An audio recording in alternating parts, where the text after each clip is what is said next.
Good evening. I am Ellen McCallister Clark, the Library Director for the American Revolution Institute of the Society of the Cincinnati, and I am delighted to welcome you to this virtual panel discussion, French Memoir and Memoirs of the American War for Independence. The Society of the Cincinnati is the nation's oldest private patriotic organization. George Washington and the officers of the Continental Army founded the society at the end of the American Revolutionary War to perpetuate the ideals and memory of the American Revolution. The American Revolution Institute of the Society of Cincinnati carries out the Society's public mission to promote knowledge and appreciation of the achievement of American independence by supporting advanced study, exhibitions and public programs, preservation, and providing resources to classrooms. Our program this evening is on the eve of the 232nd anniversary of the storming of the Bastille on the afternoon of July 14th, 1789. The American Revolution marked the beginning of an age of democratic revolutions that swept over France and challenged the old order throughout the Atlantic world. The French officers who served in the American War of Independence, whether idealistic volunteers or resolute soldiers of their king, remembered the experience for the rest of their lives. Many preserved their reflections on the revolution in America in daily diaries, private journals, and carefully composed memoirs, leaving us with a remarkable array of perspectives on America, Americans, and the first act in the age of revolution. Our library holds several of these French officers' accounts of their wartime experiences. The most notable among them is the original manuscript of the Comte de Rochambeau's Memoir, which he wrote during his final years of retirement at his chateau on the banks of the Loire River. Published by his widow after his death in 1807, the memoir covers 8 decades of Rochambeau's life, from his early education to the current events in France happening in his last months. He devoted a full 50 pages of his 370-page manuscript to the 2 years he was in America during the Revolutionary War. This evening, we are going to learn about the American experiences of 3 other French officers, 2 who arrived with Rochambeau's army at Newport, Rhode Island in July 1780, and 1 senior commander who came up from the West Indies with Admiral de Grace's fleet to join the siege of Yorktown. Our panelists are 3 scholars and advocates for history education, each of whom will focus on the writings of an individual French officer. Each will provide an overview of his officer and journal, and then we will ask them to discuss the commonalities and contrasts among their subjects. I will be mindful of the time because I also want to allow time for questions and comments from the audience at the end. And so as we go along, you are welcome to submit questions in the Q&A box on your screen. I'm going to go ahead and introduce all 3 speakers now before turning the virtual floor over to them. We decided we would go in the order of rank and age, starting with the youngest of the French officers, that is. So I will begin with Andrew Wolfline, who is the presiding trustee of the great Anne S.K. Brown Military Collection at Brown University. He became a trustee of the collection in 1996 and the presiding trustee in 2013. The collection uses its vast material to promote knowledge of history through lectures, museum exhibitions, hosting visiting scholars, and publications.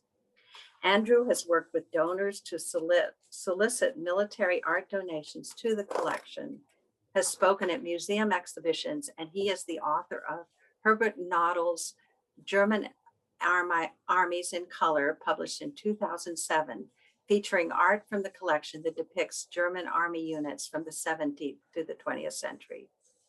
His full-time job is in the financial services industry, where he is the Chief Strategy Officer of Tempest, a global fintech provider of foreign exchange services to corporate clients. He holds an BA from Brown University in history and an MBA from the Harvard Business School. Our second speaker will be Norman Desmarais, a professor emeritus at Providence College and editor-in-chief of the Brigade Dispatch, the Journal of the Brigade of the American Revolution. He is the author of Battlegrounds of Freedom, The Guide to the American Revolutionary War, and The Guide to the American Revolutionary War at Sea and Overseas. His latest book, just published, is The Road to Yorktown, the French Campaigns in the American Revolution, 1780 to 83, a meticulously annotated translation of the Comte de Lauberdière's Revolutionary War Journal. Norman received his master's in library science from Simmons College and an MBA from Providence College. And third, you will hear from our longtime friend, advisor, and frequent patron in our library, Robert Selig. Dr. Selig received his PhD in history from the University of Würzburg in Germany. He has published a number of books on the American War of Independence, including Hussars in Lebanon, a Connecticut town in Lauzun's Legion during the American Revolution, 1780 to 81, published in 2004, and more than 100 scholarly and popular articles. And I can attest that a search under his name in our online catalog runs several pages. A specialist in the role of the French forces in America under the Comte de Rochambeau, Dr. Selig served as the project historian for the National Park Service's Washington Rochambeau Revolutionary Route National Historic Park, or the W3R, as it's known to the insiders. Bob has extensive experience in Revolutionary War battlefield study and served as the project historian for the Battle of Princeton Battlefield Mapping Project, financed by the American Battlefield Protection Program. In 2011, the French government honored his research and publications on the contributions of France to and her role in the American War of Independence by making him a Chevalier de l'Ordre des Palmes Académiques. And now, please join me in welcoming our first panelist, Andrew Wolfline. Good evening. Thank you, Ellen, for the introduction. And Kelsey, if you can change the slide, we'll introduce Jean-Baptiste-Antoine de Verger. De Verger was the youngest of the officers we'll be talking about tonight in the most junior rank. He was a sub-lieutenant, actually went into the cadet force in the Dupont Regiment in February of 1780, and 2 months later he was promoted to sub-lieutenant. And then a month after that, he found himself on a boat to America to fight in the American War of Independence. So it was very much of a baptism under fire for him. And what I'd like to do tonight is talk a little bit in the introductory comments about his observations of life in America, things he saw that really resonated with him that he captured in his diary. And his diary is in the Anne S.K. Brown collection at Brown University. It's one of our main attractions, main artifacts that we have. The collection focuses on art, and this diary was of particular interest because of the illustrations in it. And I'm going to I'll show a few of them during my comments this evening. This is a self-portrait of de Verger, which is on the inside cover of the journal. He's age 19 in this picture. And I think that's, it's important to remember, he was on the boat coming to the US. He was 17, he turned 18 soon after he got here. So he was really a very, very young man. And I think as I've read his diary and digested it, and he has quite mature observations for a young man. So when he came to Newport with Rochambeau's army, one of the things that these officers, and you see it in many of the different diaries, is their observations of animals. And they're very intrigued by animals they saw in America that they didn't have in Europe. And for example, he writes about muskrats and birds and skunks and beavers. And one particular quote of his was around opossums and how he found the opossums very interesting, and how they stick their young in the pouch, and when hunters approach and they put their young in the pouch and run away. He found that he observed this, found it very interesting. And so the wildlife was always something that they were very curious to see in the New World. Another thing that de Verger was very keen in his observation was just describing the places where he was based. And in October of 1780, he arrived in Newport in July. He talks in quite great detail about the province of Rhode Island, providing the longitude, the climate, the types of crops that grow there, and even provides details on the type of fish and the different fish that are available. He lists 8 different types of fish that are in Rhode Island that the troops ate. So there's very interested about the land throughout their time in America, commenting on the landscape, the fertile areas, the weather. So that was always something that they were very keen to share their observations. And one other thing, that while he was in Rhode Island, he commented in quite great detail about the economics of Rhode Island is really quite fascinating. He talks about how the province of Rhode Island is connected with the trade with Britain, trade with Holland, importing of slaves from Africa, re-exporting of those slaves to the Windward Islands, and the flow of sugar and money and raw materials coming from the colonies back to Europe. Really quite a very detailed observation that he makes. And he ends that section of his diary noting that, quote, even during the war, the inhabitants lived by trading continuously. So always focused on the trade. One other thing too that I found quite interesting, as these soldiers moved around the colonies, they always commented on what houses, what cities had wood houses versus cities that had brick houses. Brick houses being better, being more of a sign of affluence. Baltimore and Philadelphia were more prosperous cities. They had brick houses. Williamsburg and Newport had a greater concentration of wood houses. Another thing, of course, is a young Frenchman. They were interacting with society. It was interesting. In his diary, doesn't talk much at all about the social aspects of what they were doing. And they were in Newport for a year before they headed down to Yorktown.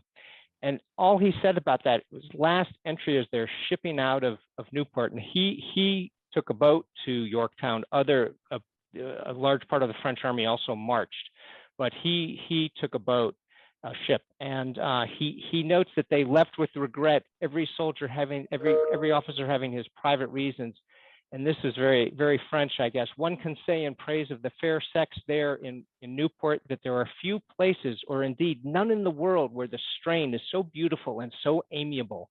So obviously there were balls, there were a lot of social events, but he doesn't talk about them. He just gives that one entry at the very end of a year's time in Newport, and he lists 14 Newport families, just the surnames after that quote.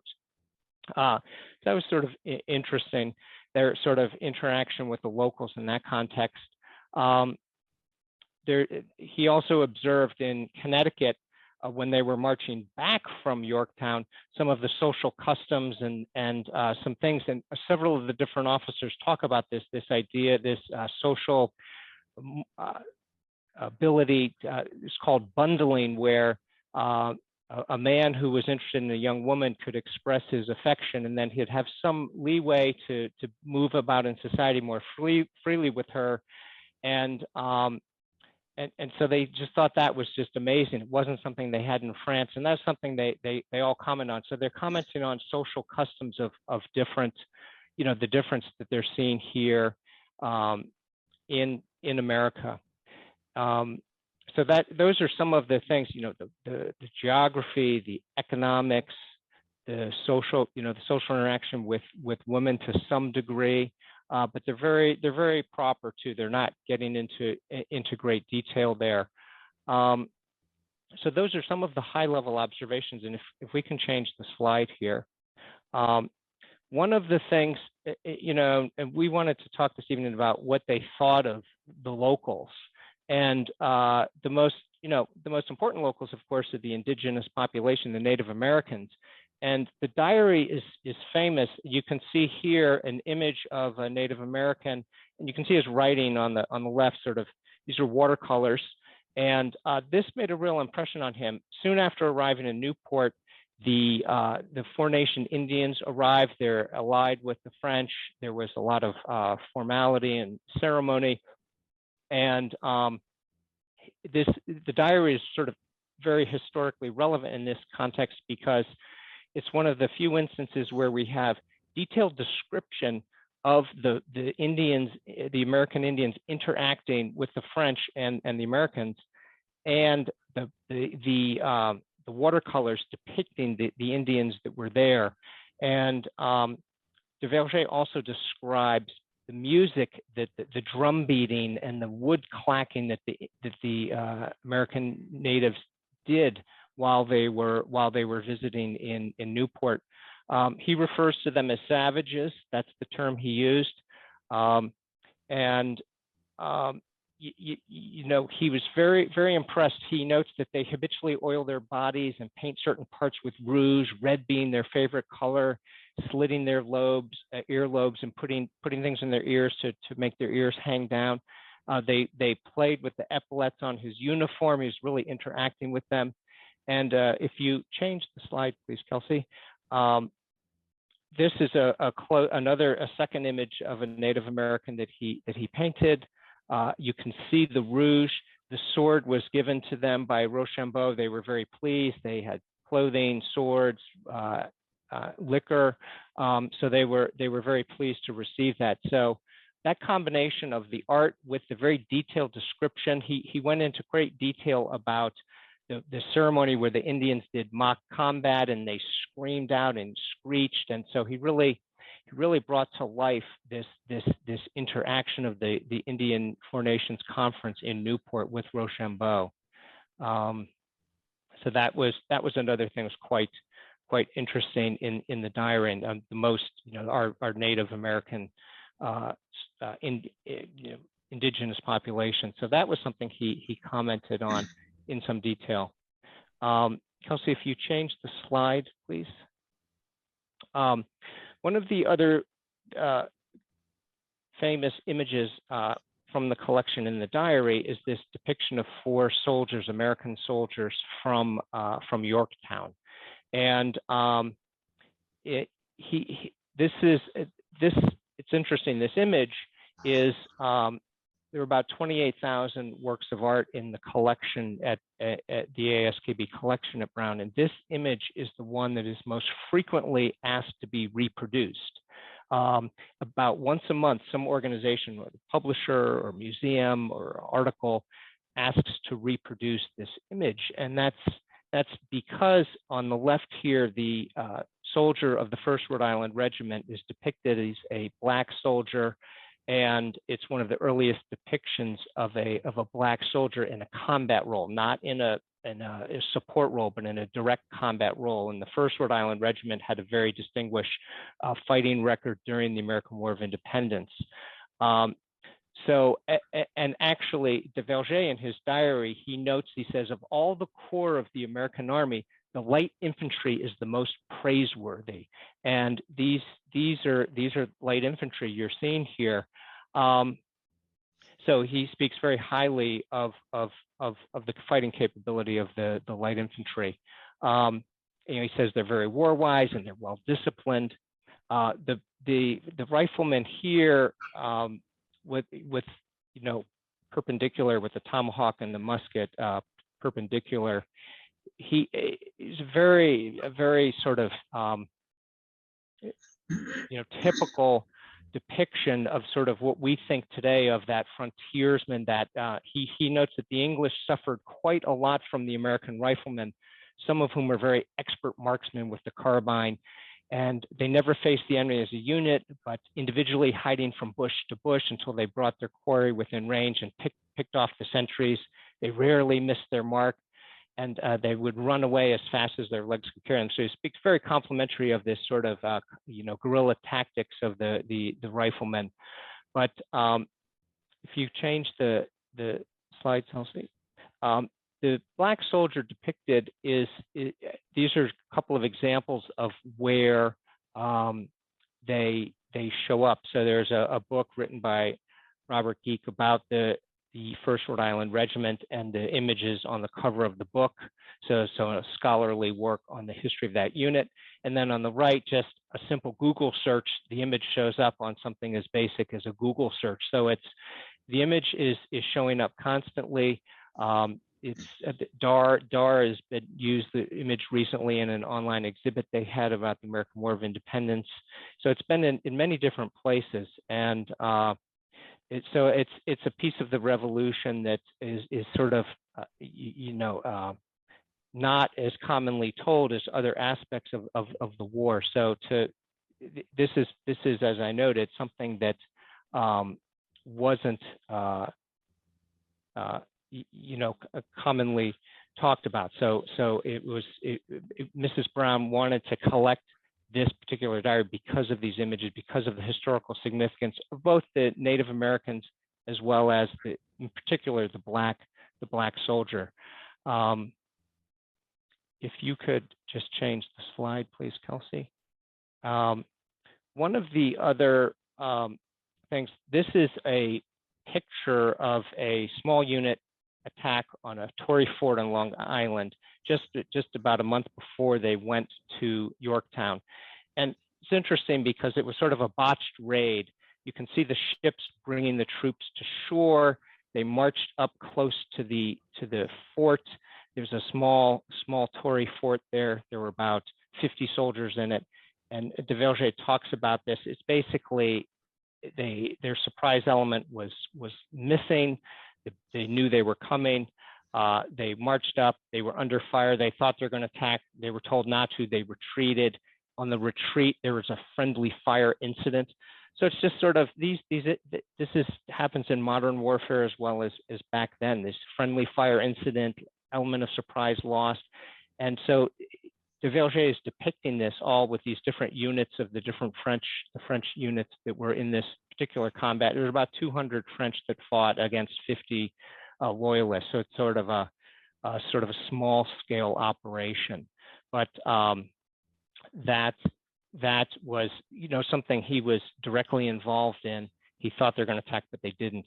So he wanted to capture this. So this sort of in one image, you're capturing the ships arriving, the troops landing on the beach, getting in position. So it's sort of multi-dimensional, but and was he was directly involved in this particular battle, a small unit action. I shouldn't say real battle, but a small unit action.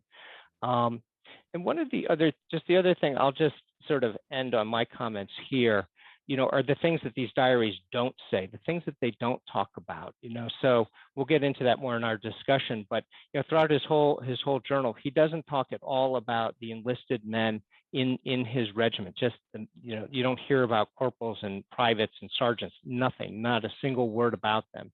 He doesn't talk at all about the training in Rhode Island that they went through in that first year. And as I mentioned earlier, it doesn't talk about the social life, what they were doing after sort of hours. And it also doesn't talk so much about himself. He's just trying to capture things that happened at a sort of a high level. And lastly, he doesn't talk about anything about politics. He's not interested in the politics. So sometimes things that aren't said, it's worth noting that as well. So at this point, I'll stop here as sort of an introduction to de Verger, and we'll pass the microphone on. Oh, thank you so much. And so now Norman Damaris will pick up from here. My diary is Louis-François Bertin Dupont de Beauvoir, Comte de Lauberdière's diary. Lauberdière was Rochambeau's nephew. And when he came over on the ship, none of the soldiers knew where they were going. They found out only when they got to New York that they were going to Rhode Island. Along the way, he was appointed captain, and he was selected as Rochambeau's aide-de-camp. He was the youngest of the 6 aides-de-camp of Rochambeau. The oldest of the aides-de-camp was Rochambeau's son, Donatien, and both of them kept diaries. Donatien's diary is very matter-of-fact. Lauberdière's diary is much more descriptive, and he gives a lot of details about things that Donatien just scans over. One of the things that struck me about this diary is the richness of details. It's given me material for 6 published articles, and Bob has 2 published articles out of it. And there are details in this diary that are nowhere else in any other diaries. A lot of the stuff that Andrew was talking about that's not covered in de Verger's diary is covered by Lauberdière in his diary. For example, one of the things that surprised me, there were a number of things that I learned in this diary that contradict popular assumptions. One of them is the reception that the French did not receive when they got to Rhode Island. There was nobody on the port when they arrived, and that sort of surprised Rochambeau. And it was only because he complained the following night they had a grand illumination.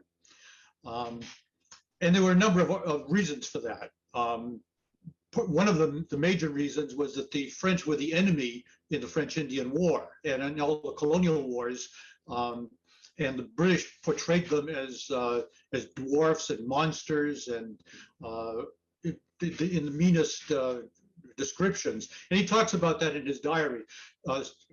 Simon de Crèvecoeur also discusses that in his diary, and several other officers. Nobody talks about where the troops landed. Lauberdière does, and it's not on the day that they land. He covers it in October when the troops are playing war games, and he says the games are being held at Woods Castle, which is the landing site, and that's 5 miles from where the camp was. So he discusses a lot of these things in his diary.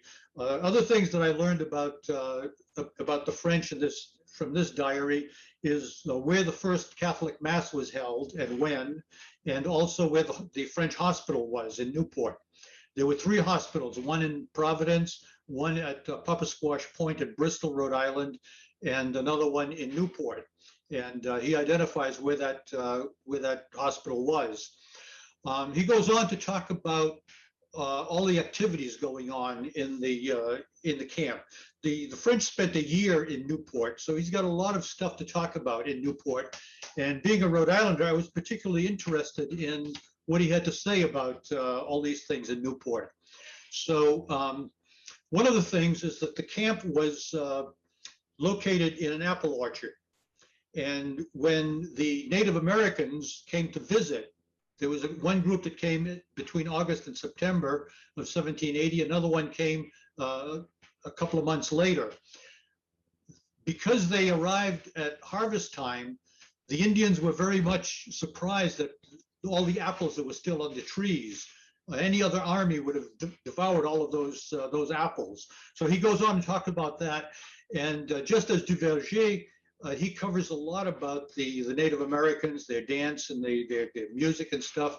But he also talks about what the French did for them. They gave them all kinds of rewards or gifts from the king. They stayed a week, and one of the things he comments about is that the Indians had the penchant of drinking to excess and getting drunk. So when they arrived, they were lodged in a house in Newport, and they posted a guard of grenadiers at the entrances so they couldn't leave or come into the house. They were confined in there so they wouldn't raise havoc in the city.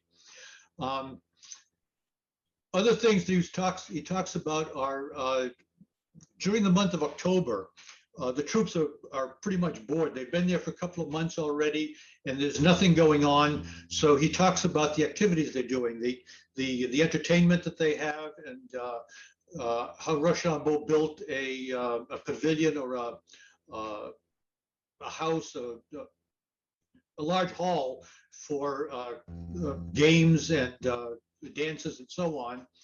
Also, at this time, he's talking about Rochambeau having war games, and there's an accident that occurs. The population all comes out to watch the war games, and somebody fires a ramrod out of the cannon inadvertently and injures one of the spectators. So the surgeon of the Bourbonnais regiment is assigned to be the personal physician of the person who got wounded. And he talks about that.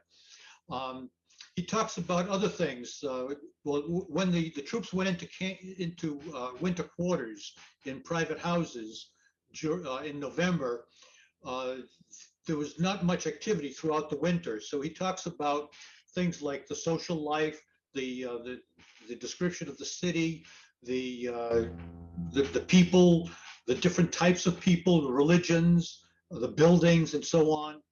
And he has the privilege of attending a Quaker wedding, and he talks about he has a very lengthy description of what goes on at a Quaker wedding, and his conclusion is that it resembles more of a funeral than a wedding because it was so stark.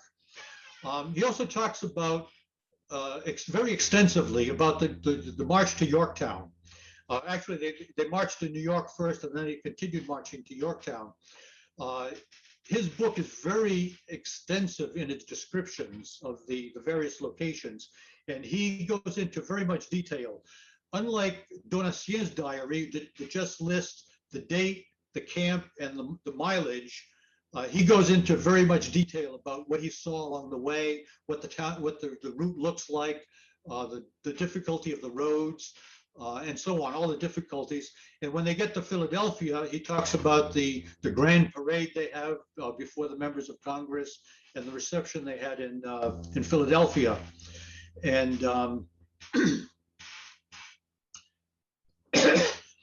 so he doesn't talk so much about the blood and gore of the battles and things. It's very much matter of fact in terms of the description of the military actions, but he's talking more about the people and his relationships. He's only 20 years old when he comes to America, so he's sort of fascinated by everything. He's not focusing so much on the animals as de Verger does, but he's focusing on the people and the relationships he has. And he's made some very close relationships. So when he comes back, he wants to meet these people again on the return route. And when he gets back to Newport, he reestablishes his connections with the families he stayed with and the people he met in Newport. And he has a very poignant description of the departure and how all the soldiers and the people are very sad to see the soldiers leave. But they leave from, well, actually they go from Providence to Boston. They leave from Boston and they go to the West Indies. He treats the period in the West Indies rather briefly, and then he ends up in France. And his diary concludes with a very odd paragraph that sort of harks back to the discovery of America by Christopher Columbus. And it's sort of like tying in the discovery of the continent of North America with independence, and he sort of pulls that together in that one paragraph.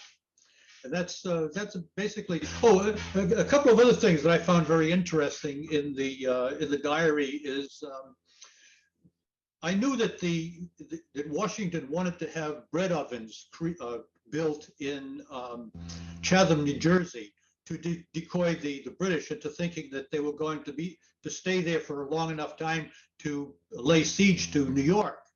What I didn't know was that the French army is the ones who built the ovens, and he has a rather lengthy description of how the soldiers went out finding bricks, and they made a big deal out of this to sort of draw public attention to the fact that they were building these ovens. Another thing that I found very surprising was on the return trip, they spent a month in Crampon, New York, which is now Yorktown Heights, New York. And there's an incident in there there's an incident where the sheriff of the town attempts to arrest Rochambeau. And I found that rather humorous. So that's one of the things that I found very, very entertaining about this particular diary. So with that, I'll pass the microphone on to Bob. Oh, thank you very much. And now it is Dr. Robert Seelig is next. Well, thank you very much, first of all, for having me in such a distinguished company. And thank you, Ellen. I have to say, I love coming to your library with all the goodies that you have. And among them is the portrait of the Marquis de Sesimo that is up on the screen now. And with Sesimo, we're getting into a completely different personality, completely different landscape, a completely different time of the war, because if Verger and Lauberdière come with Rochambeau and are in the United States for about 2.5 years, the Marquis de Sansimo comes with the Admiral de Grace and is on the American mainland, barely 8 weeks over in Yorktown. He didn't see all that much over here, but since Sesimo is the oldest of the 3 diaries that we're going to be talking about tonight, he has the highest rank of anybody. We have more time, or will spend more time on his biography rather than his journal, which is one of maybe half a dozen, 6 or 7 journals actually kept by an officer that comes up with Admiral de Grace. It's Sissi is one of them. Perron is another one. Then the Serge Dolix. There's about 5 or 6 of them.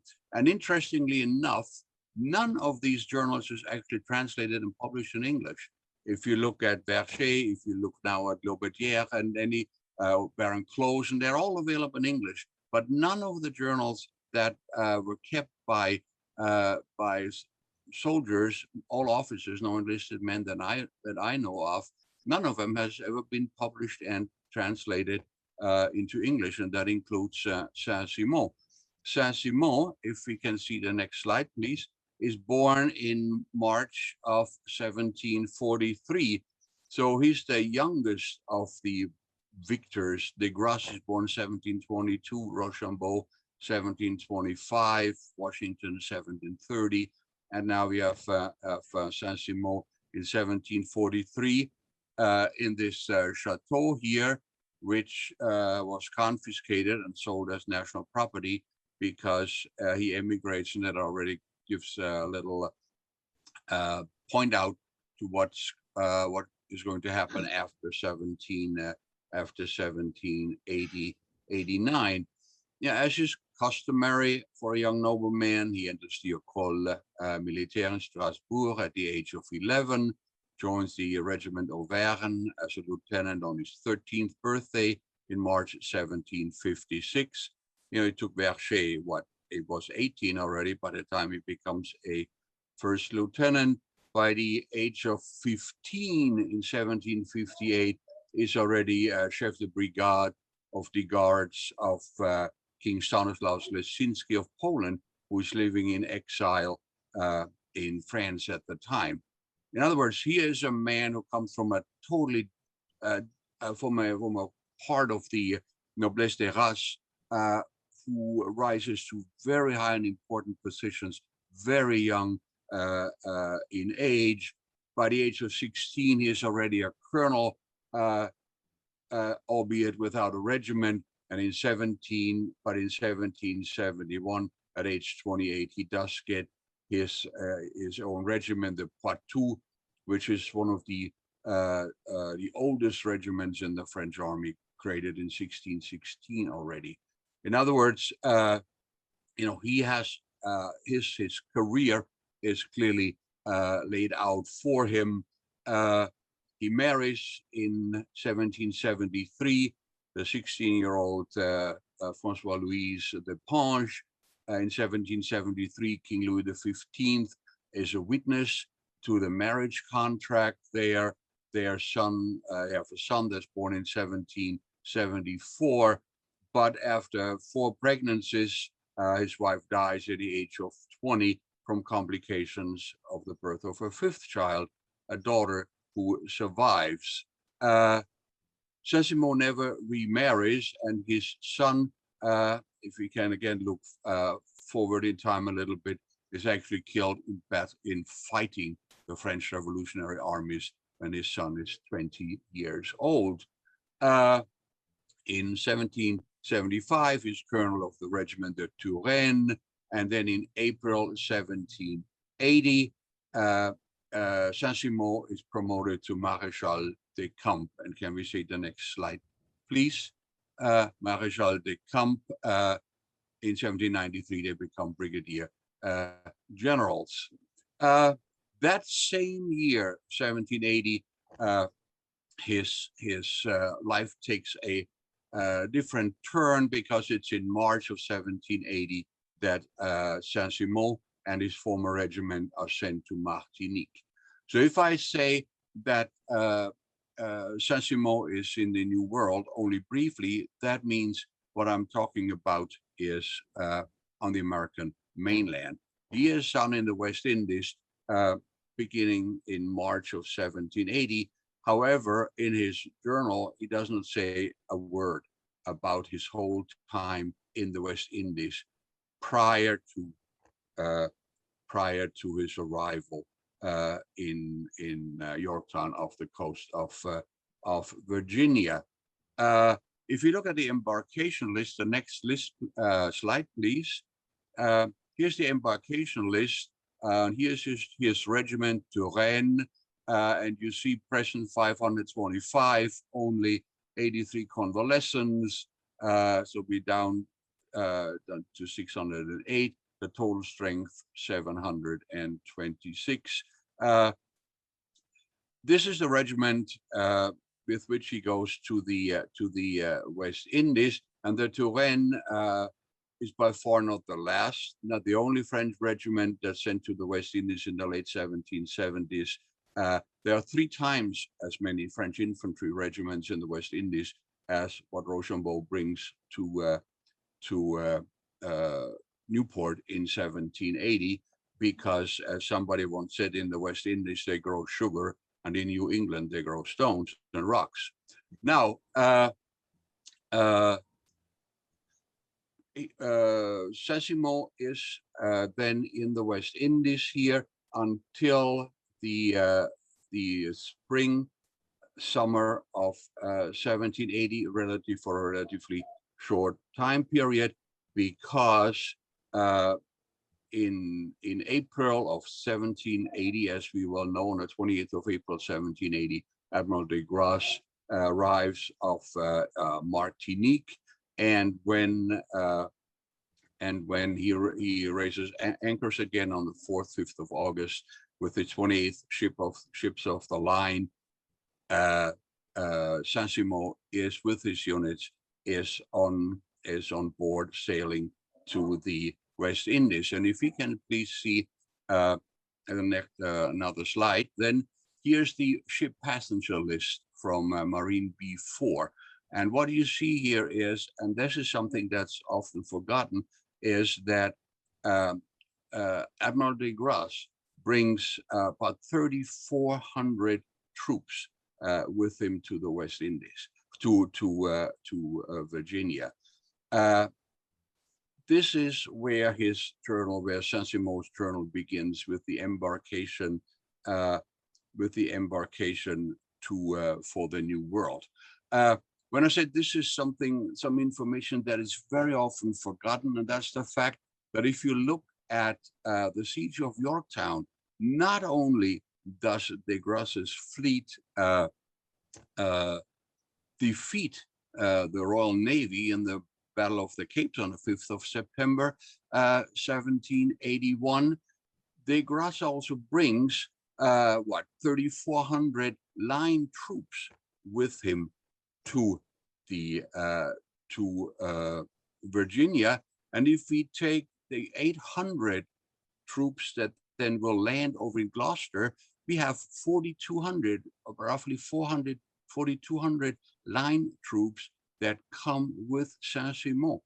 Rochambeau has about 4,800, 4,900. The Continental Army is just about 5,900 maybe. In other words, it's not just the fleet that Saint-Simon brings, that de Grasse brings, it's also thousands of line troops that make the difference in the siege, then not to mention that it's vessels from de Grasse that sail up to Annapolis and pick up the French army and take them down to Virginia.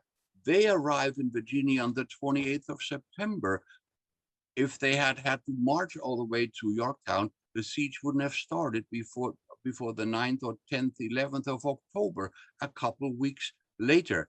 And when you look at it this way, then you'll understand why the only observation that Sansimo really makes about any people that he meets, it is his praise for Admiral de Grasse. He says the only extraordinary character that's ever mentioned in this diary of Saint-Simon is de Grasse. He says, le succès de cette expédition, the success of this expedition is due to Admiral de Grasse. And Monsieur le Comte de Grasse et son armée, la considération et la reconnaissance des États-Unis d'Amérique. The reconnaissance, the consideration, the praise, the gratitude of the United States is due to Admiral de Grasse first and foremost, because he provides three crucial components in the success outside Yorktown. Now, when I say this is the only person whom he mentions in there, that by implication means it is strictly a military affair, what we have here. There's no observations about slavery, there's no observation. Washington is mentioned, and Lafayette and others, but only when he gives a list of the commanding officers of the various divisions outside Yorktown.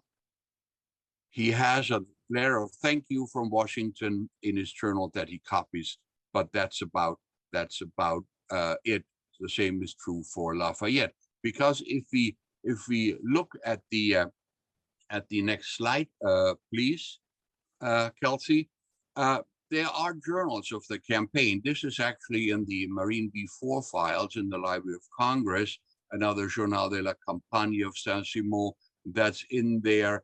There's another journal by Jean-Baptiste-Antoine de Verger, which the Society of the Cincinnati actually has.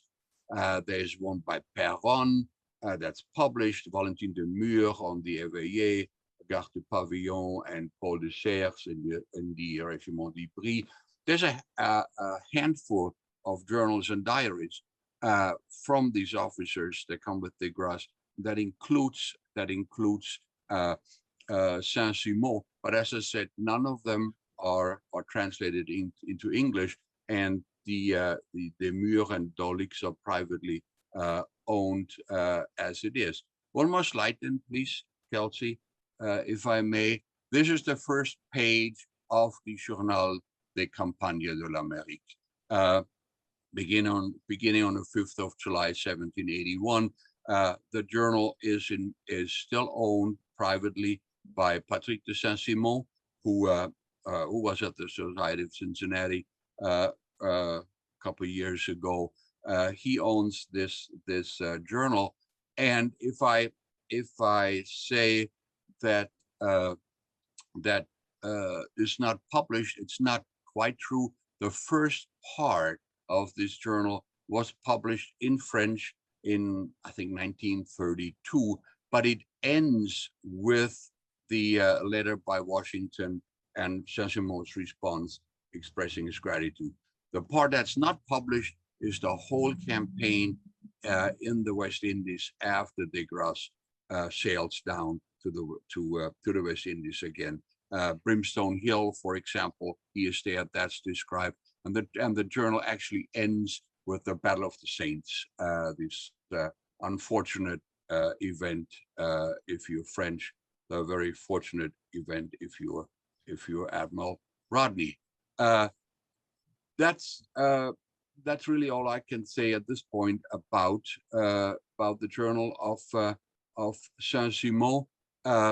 For if you're interested in military history, if you're interested in background of how de Grasse's fleet comes to Yorktown, that is the journal. That is one of the journals to read. If you want to give de Grasse really his proper place in the Yorktown campaign, and I just mentioned three very important aspects of that campaign, then again, Sesimo is really very much worth reading, and maybe even translating and having it published. And I yield the rest of my time, if there is any. Oh, except here's this wonderful slide, you might say. Here he is. Well, I have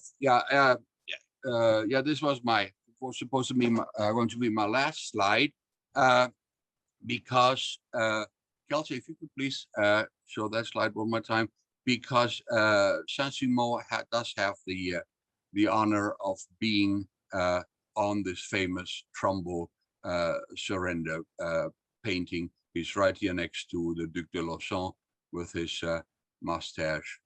Here's Rochambeau up there. Here is Christian de Verger's commanding officer with the golden epaulets, and there's a lieutenant colonel standing right next to him. I do have one more slide, but I was going to talk about that during our question and answer. Oh, good. Thank you. Then that's what we'll get to. Thank you very much, all three. It's very interesting, and we have it's a variety of sources that they all, and in fact, one interesting question is sort of defining what we mean by a journal. And we have, some are more personal, and it's Saint-Simon's is much more of a chronicle, I think, more matter of fact, I think, than some of them. But what has interested me and has come up, especially Andrew and Norman's descriptions of their men, their officers' journals, is thinking of them as travel logs. The Marquis de Chastellux, as you know, published a 2-volume, count of his travels in America upon his return to France. Actually, the first volume was published by the press of the French fleet in Newport. It's one of the rarest books. But then when he returned to France, he went ahead and expanded his account. And it really is a travel log, fascinating impressions of America, which he saw as vast and unspoiled, not unlike Europe, unspoiled and full of promise. And he spends pages on such features as Natural Bridge in Virginia, and I think in general has such a high, a positive impression of America as a place. Meanwhile, mentioned, although he was, what was he, second in command under Rochambeau, he mentions nothing about the business at hand, the troop movements or battles or engagements of the French army. And so I would be interested in hearing your conversation about each of your men and sort of how they are portraying America, the sort of particularly the geography and the and how their sort of backgrounds and situation might inform that account, and the sort of balance between, say, travelogue and accounts of the battles and conflicts that they were involved in. Lauberdière doesn't actually cover much of about battles. He mentions that they had the battles and sort of some of the details of them, but his diary focuses primarily on the people and the places and the relationships he's established along the way, and the descriptions of along the route depend on where he is. They, like going through Connecticut, he's complaining about how rough the roads are and how rocky they are and stuff like that. And then there's a story about one of the roads in Rhode Island around Coventry, where I've not seen any documentation on this, but I've heard this story quite a few times, that when the French were on their march to New York, the roads were so rough that the wheels of one of the wagons broke, and it happened to be the wagon that was carrying all the bread. So that hill where it has now been called Biscuit Hill, and because the local people would come by and pick up all the bread that was spilled out of the wagon. Yeah. So, one thing I think is important to note is, the French didn't all like the Americans. There was some friction too, and I found it quite interesting that right after the surrender at Yorktown, de Verger talks about it, and so do other French officers. Clermont-Crèvecoeur talks about it, where the Americans didn't really want to, they didn't want to be kind to the British, but the French did. The French immediately sort of warmed up to them, like right after they had surrendered. And the French were like, we don't want to hang out with the Americans. We want to hang out with the British. They're, the Americans are just bringing up nasty topics and, the atrocities of war. So that was one thing, sort of the difference of the European mindset versus the American. And this diary, so the de Verger diary is one of three that was translated by Mrs. Brown and Howard Rice from Princeton University. And Clermont-Crèvecoeur is pretty bitter, or not bitter is not the right word, but sort of acidic towards some aspects of Americans. He says, the Virginians, they're lazy, they don't plant, they have great fertile soil, but they're lazy and they don't plant it. He says, the women in the South that are 20 years old look like they're 35. I mean, it's really pretty, sort of a hard tone he takes, and he speaks very negatively of blacks. He says, they're thieves, they're lazy, they smell. He says these things. He does, and he was in the artillery, so he was lugging the cannons, to Yorktown and then back. So he was on those roads that Norman's talking about, and just was always arriving late at camp and missing the music that was playing when the army there, so he had a hard time at the artillery did, but it was not, he did speak complimentary of the fighting capability of the American soldiers, as does de Verger. But so I think that's something, not everything is positive. It's interesting that you should bring up American atrocities, or rather British atrocities, that the Americans bring this up, because that's the only time that Sesimo actually makes some kind of comments outside, this regiment into the trenches, and so this how many men were digging, etc. Upon landing over in Jamestown, he writes that C'est-il abandonné, this island completely abandoned and ruined, offered to us traces of the cruelties committed just a few days earlier by the English. Now, they land in late August of 1781, and this is just after Lafayette is out there, Battle of Green Springs, etc. and then, you know, being an inquisitive mind, I wanted to find out what cruelties is he referring to, because that's the only comment he ever makes about America, what he sees, and that seems to be, you know, it's rather negative. All he sees is a destroyed country, even if, and the British do that, which flies in the face of what we were saying, that the French wanted to be friends with the British. I think one of the reasons why that is because Rochambeau's men never get over to Green Springs. They come a completely different route to Williamsburg and down to Yorktown than the men who land with Sansimo, and they come up with De Grace. And then, as I said, I did some more digging, and then you find things that just an anonymous journal that's in the Clemens Library says that Sansimo's troops landed on the 2nd of September. The general found on his landings the bloody traces of the barbarity of the English soldiers, cadavers exposed on the riverbank, and a pregnant woman stabbed in her house with this inscription, "You shall not bear any more rebels." 5 heads arranged around her, a landscape entirely devastated.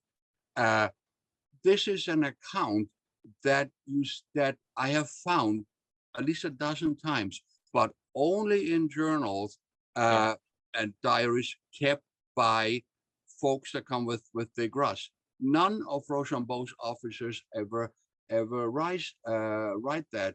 There's another one that says they nailed the woman to the hands and legs with outstretched arms to barn doors, tortured the men and men alive. They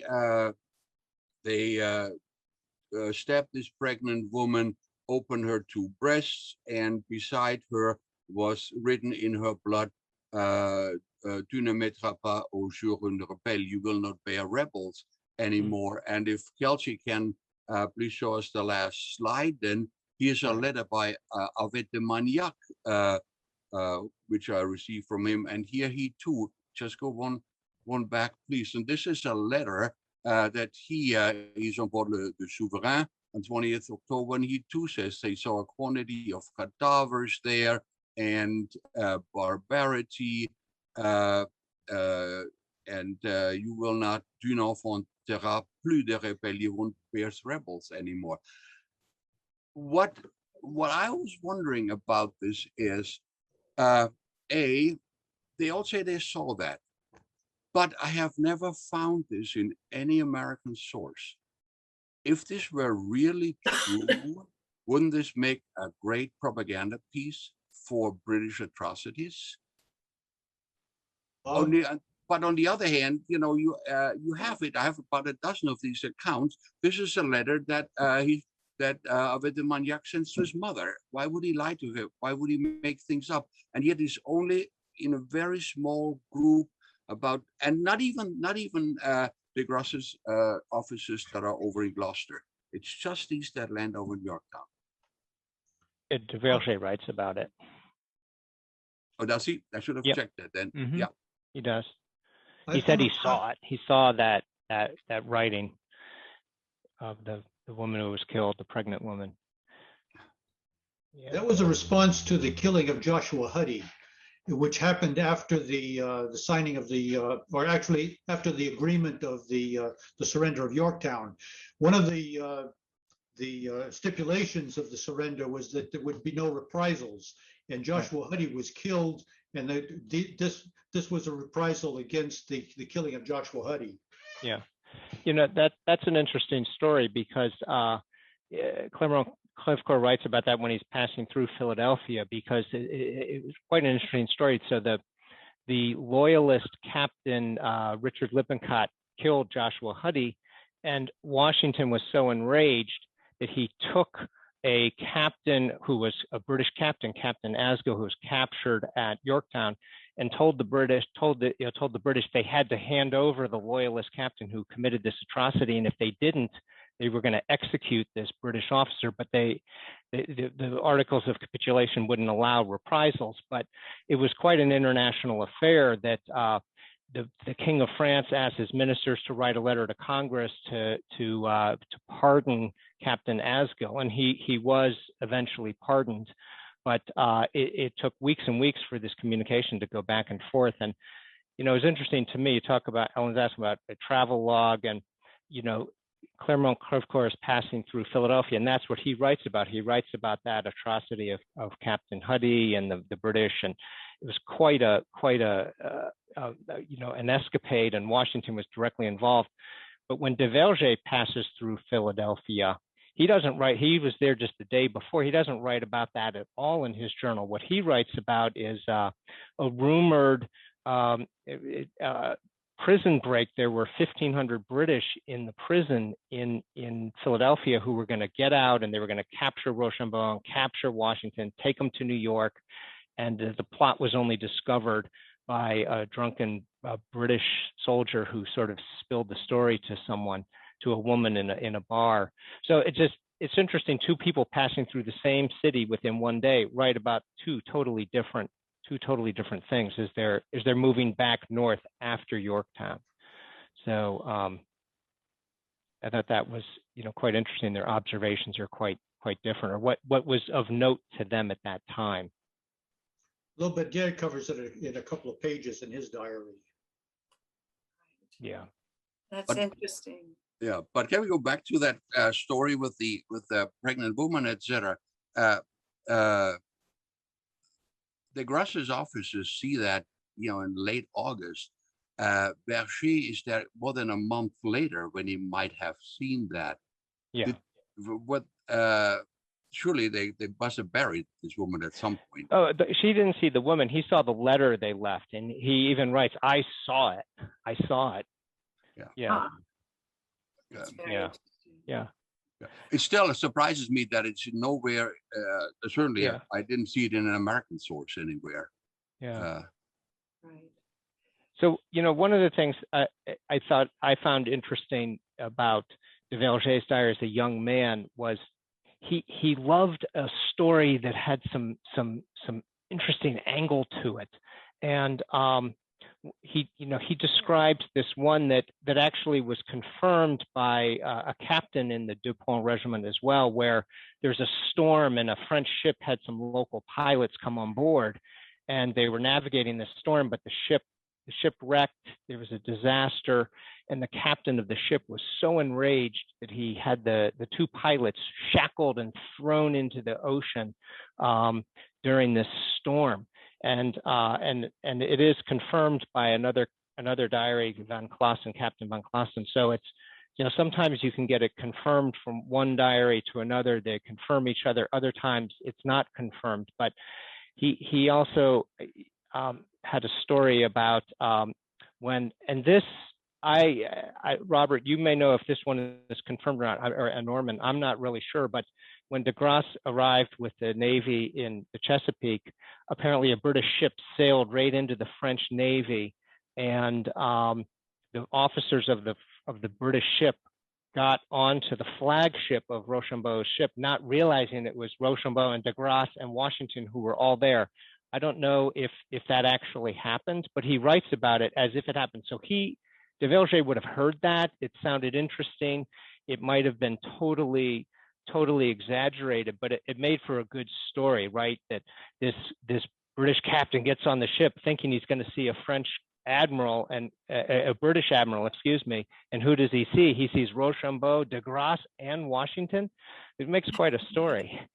But, well, you know what? I'm watching the clock a little bit, so I think what I might ask, prompt you is with, combining a few questions we had pre-discussed, because I'm very interested in really what happened to each of your officers, at the end of the American Revolution, and at the same time, the sort of provenance and history of these actual documents that they left, that they created and left, and even actually one question is, at what point did they write this journal? Was it on the spot during their time in America, or was it something written after their return?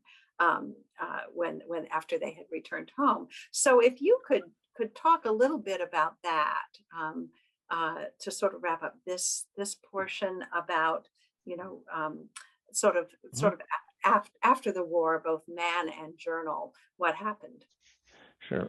I'll just go first, just the sort of the junior officer.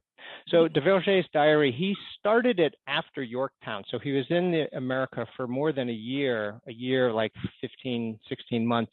And it's two versions. The first version is everything up through the Battle of Yorktown. And his description of Yorktown is day by day by day, all the digging and cannonade. And so he does that, and he's doing it in winter quarters in Williamsburg. And then the second piece of the journal is everything after Yorktown until he gets back to France. De Verger has a full, long career in the army. He is on the lists for 60 years. He rises through the ranks, second lieutenant, first lieutenant, captain, major, colonel, general. He's awarded Legion of Honor by Napoleon. He's fighting in the Napoleonic Wars. The regiment where he was from in France is really on the sort of the border of France and Switzerland, and they're very strong ties to Bavaria. So he sort of identifies more eventually with his German heritage, and the de becomes von, the Jean-Baptiste becomes Johann. So he becomes a little more German oriented. And one of the things I found really fascinating was when he got back to France, so they arrived in Brest and they had to walk and march across the entire country. And he really foreshadows the French Revolution. He's arriving back in France in 1783, and he says, the first thing that struck me on my arrival was that finding myself surrounded by beggars asking for alms, something I never saw in America. And the last thing I'll give a quote. He talks about this foreshadowing the French Revolution. He says, he talked to a peasant who told him his taxes had just been raised 10% and again by 15%. How is it possible for the king to be adored as he is by his subjects in spite of the horrible vexations they endure in his name is simply beyond understanding. So 6 years later, that sure enough, that sort of pot boiled over. But he lived a very long life, and the provenance. So that diary came to Brown University from Mrs. Brown, bought it from a New York book dealer in 1964. Hans Peter Krauss, interesting story with him. He was considered the most prominent book dealer in the mid 20th century in America. He escaped Austria. He was an Austrian Jew who was put in 2 concentration camps and got out in the late 1930s before the concentration camps, started killing everyone. He got out before that happened, and he emigrated to the U.S. So that was his story of where, and he was a prominent book dealer. She bought it from him because of the illustrations, and then translated it, transcribed it, annotated it, along with those 2 other diaries, and it was published in the early 1970s. Thank you. Lauberdière was only 23 when he went back to France, so he had quite a few years left. Yes, 60 years on the rolls. Yeah. He remained in the military. He also served in various government offices, and during the French Revolution, actually this was in 1790. He was assigned to go to Ireland for a reconnaissance mission. While he was there, he met the woman who became his wife. They got married, and he came back to France eventually, and continued to serve in the military as well as serve in the legislature. And in 1815, he was denounced as a Bonapartist, and the last 21 years of his life is sort of in obscurity.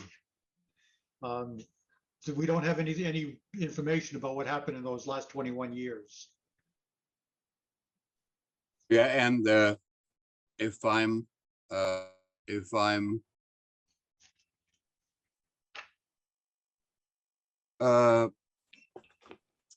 Sesimo goes. His career continues, and in the 1780s. But when the Estates Generales convoked, he actually represents the nobility of the Angoumois, where he's from. But by 1790, he has already joined the anti-revolutionaries, emigrates to Spain, where he has family connections. His property is confiscated. When Spain declares war on France in 1793, he actually raises his own unit, the Légion de Sansimo, also known as the Pyrenees Legion. So his son is killed in 1794 fighting French forces. By 1801, he, in other words, the rest of his life is spent fighting French forces, Napoleonic forces, basically with a brief interval in 1802 when the French councils hold out the possibility of him getting his properties back. But then by 1808, French forces invade Spain. He is in charge of the defense of Madrid, is made prisoner, sentenced to death as a traitor, but his daughter pleads with Sesimo's daughter pleads with Napoleon, and he is pardoned, also in part due to the support of Lauberdière and other of his American fellow officers whom he met outside Yorktown, obviously. But he is jailed from 1809 till 1814 in Besançon, and is eventually liberated by Russian Cossacks when they ride into town in 1814 at the end of the 100 Days. He moves to Spain, becomes a Duke of Spain in 1818. That painting that we have seen, and he dies in 1819 in Madrid. As far as his diary is concerned, when you look at the handwriting, this is clearly something that is written later, and is something that stayed in the family, but apparently it was also shared with others, because that section that I talked about earlier that was published in 1928 by Contenson, that is made from a copy that he found in the papers of the Marquis de Bouillé. And the Marquis de Bouillé is the commanding officer of French forces in the West Indies during the War of Independence. He's also the only person named in the Marseillaise in the second stanza as a bloodthirsty supporter of tyrants. So there's an example where something was actually shared, an account was actually shared. And Bouillé probably wanted to get both the account of the siege of Yorktown plus what Sansimo thought about the campaign in 1781, Brimstone Hill, all the way up to the Battle of the Saints. Well, thank you. I forgot to talk about the provenance of my diary. The diary remained in private hands until 1979, when the owner of the diary died, and he instructed his sister to donate the diary to the Bibliothèque Nationale, and it's been there ever since. But apparently nobody's done anything with it. My impression is that because of the details of this diary, Lauberdière must have written the diary as things were happening during the course of the war. And later on, after the war, he must have used those notes to write a better draft, because the draft that we have is in a very fine hand. There are very few crossouts, very few blotches. It's rather easy to read. So I think it had to be reworked at some point.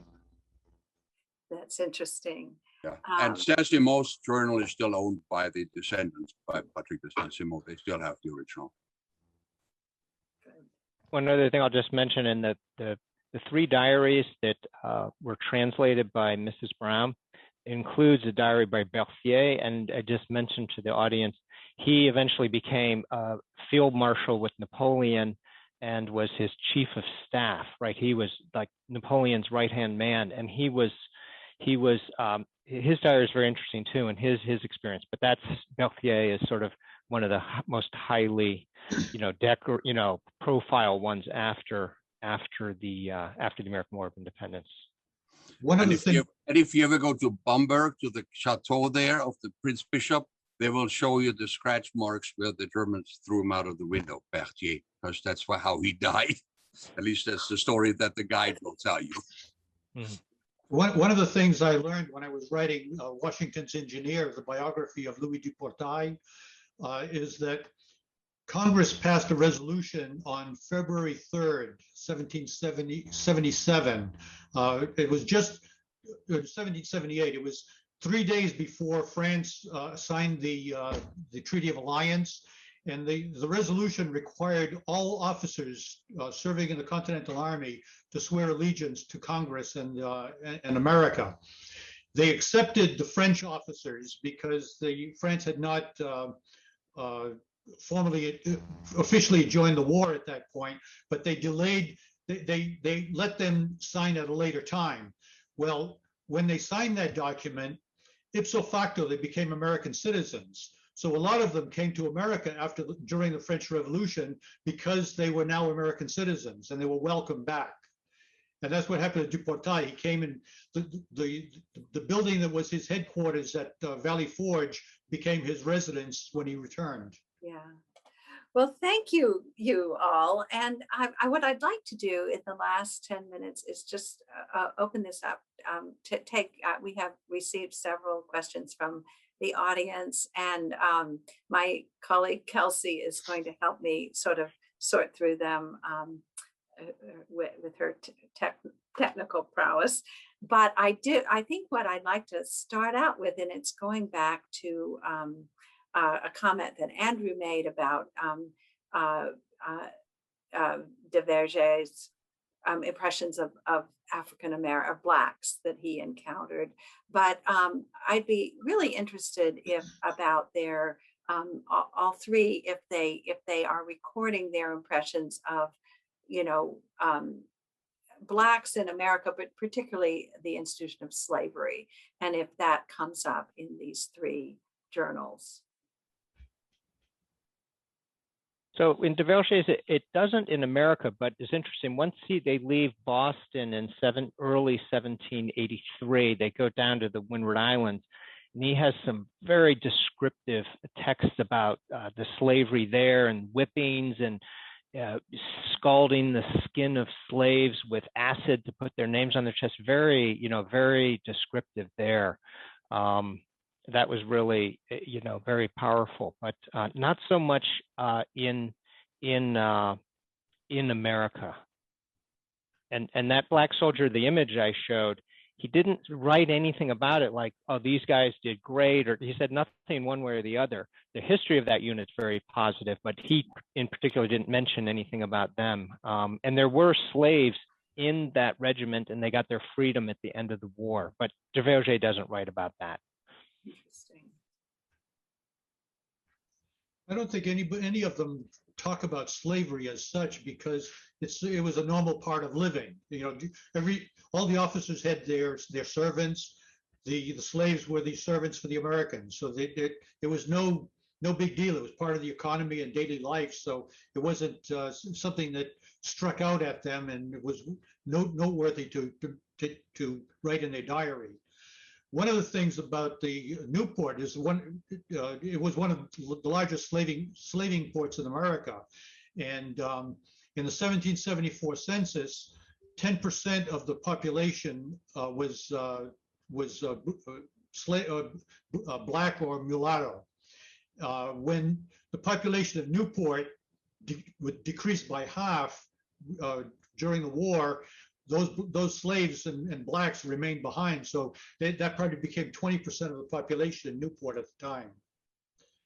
And one thing that de Verger does, right, and Bob, sorry, just he transcribes the Articles of Capitulation at Yorktown. And in the Articles of Capitulation, there's an article that notes that all of the property, they refer to the slaves as property that were taken by the British to help with the defense of Yorktown, all of that quote unquote property would be returned to the owner. So the slaveholders of Virginia got their slaves back.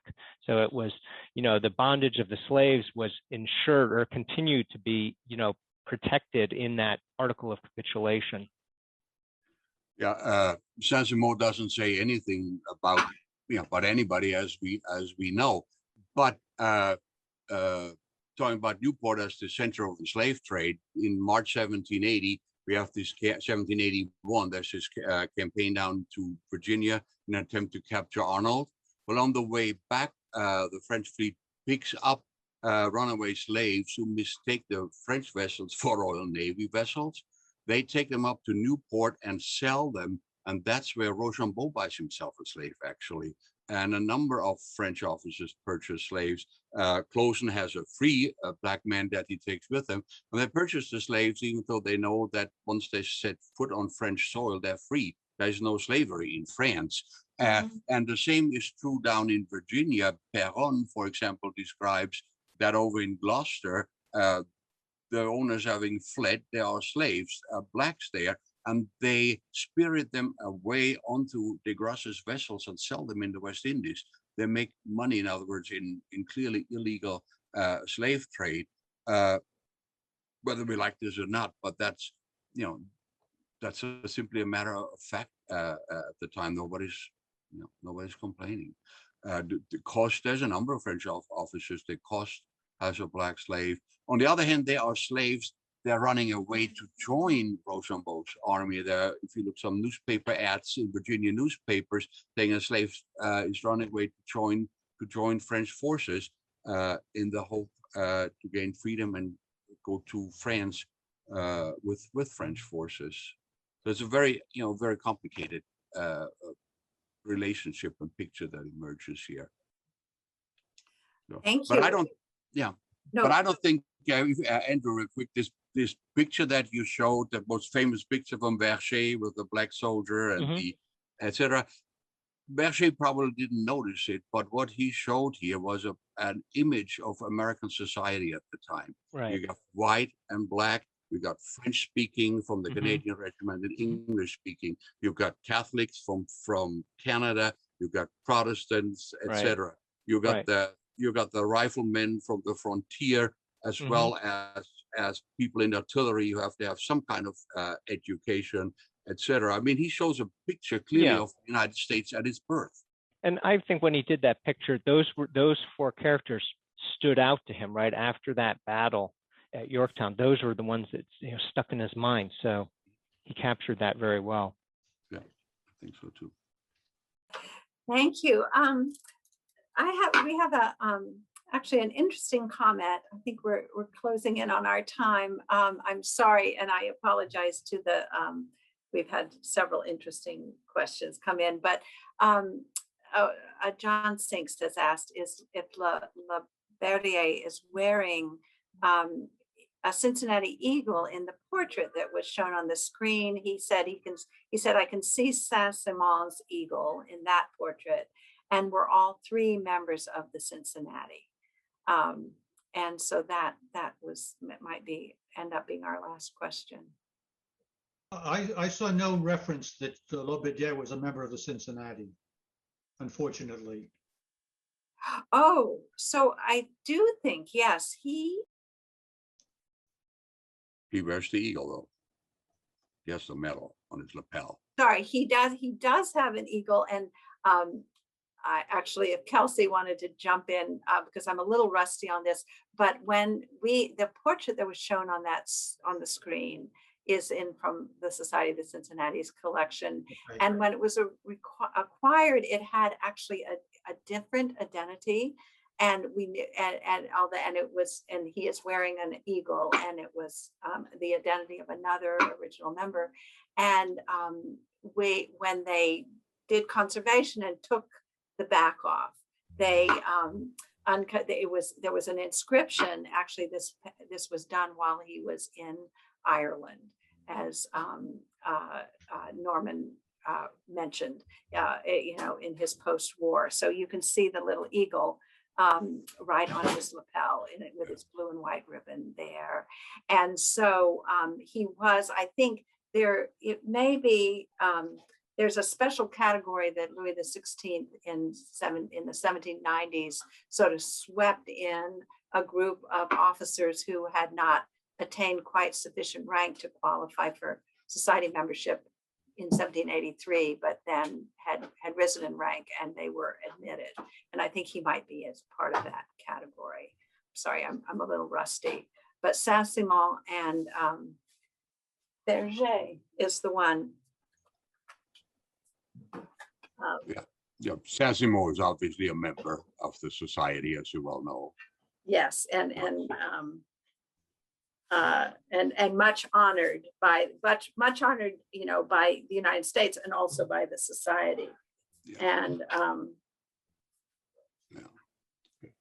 But Justin but Bloxham here. I don't believe I have my book. I don't believe Verger was. a member. Yeah, I mean, he was the sub-lieutenant, he's very junior, but He was so junior. The France had sort of stricter rules of admission, and it had to do with, you know, their military rank and sort of aristocratic position right. as well. What is nice with the de Verger diary is that it was acquired by the Brown family, and the Brown family is in the Society of the Cincinnati. Nick Brown in our collection sits on our board as a member. So that's keeping alive the memory of the revolution, which is great, which your society is doing, and I think it's very admirable. Right. Well, thank you all. I thought it was just very, very interesting. I learned quite a lot. And thank you all, and thank you to our audience for joining us. And our library just this week has reopened to the public, researchers by appointment. And certainly we would welcome any communication or visits to us at Anderson House. But thank you all very, very much. Thank you very much. Yeah, thank you. Thank you.